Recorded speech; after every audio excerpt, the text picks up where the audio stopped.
Hello, बात करेंगे हम एज़्योर एडी की, बात करेंगे एज़्योर इंट्रा आईडी की। अगर आपके पास एज़्योर इंट्रा आईडी है और आपको रिस्क इवेंट चाहिए तो आपको P2 लाइसेंस खरीदना पड़ता है। अब जैसे ही आप P2 लाइसेंस खरीदते हो आपको अलग अलग रिस्क इवेंट मिलते हैं। उसमें सबसे पहला है लीड क्रेडेंशियल। अगर कोई यूजर का पासवर्ड लीड हो गया है किधर तो आपको वो डिटेक्शन आइडेंटिटी प्रोटेक्शन में मिलता है। दूसरा होता है sign in from unfamiliar location. जैसे यूजर का साइन इन डेली जो होता है वो जैसे इंडिया से कोई स्टेट से हो रहा है, अचानक से कोई दूसरे स्टेट या दूसरी कंट्री से होने लगे तो उसका डिटेक्शन मिलता है।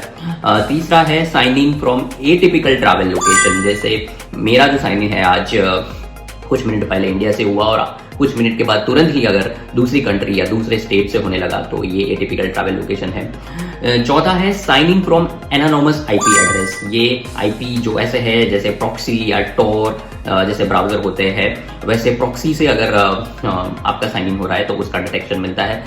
पांचवा होता है sign in from IP address with suspicious activity. कोई आईपी की सस्पिशियस एक्टिविटी है और अलग अलग जगह पे उसका साइन इन डिटेक्शन मिल रहा है तो उसका डिटेक्शन पे मिलता है। लास्ट में जो छठा है वो होता है sign in with infected device. किसी डिवाइस में मालवेयर है और उस डिवाइस से अगर डिटेक्शन हो रहा है तो वो भी आपको रिस्क इवेंट में दिखता है। इसके लिए आपको P2 खरीदना पड़ेगा जिसका फीस है इंडिया में है 750 रुपये पर मंथ। आपका ख्याल रखें। धन्यवाद। Thank you.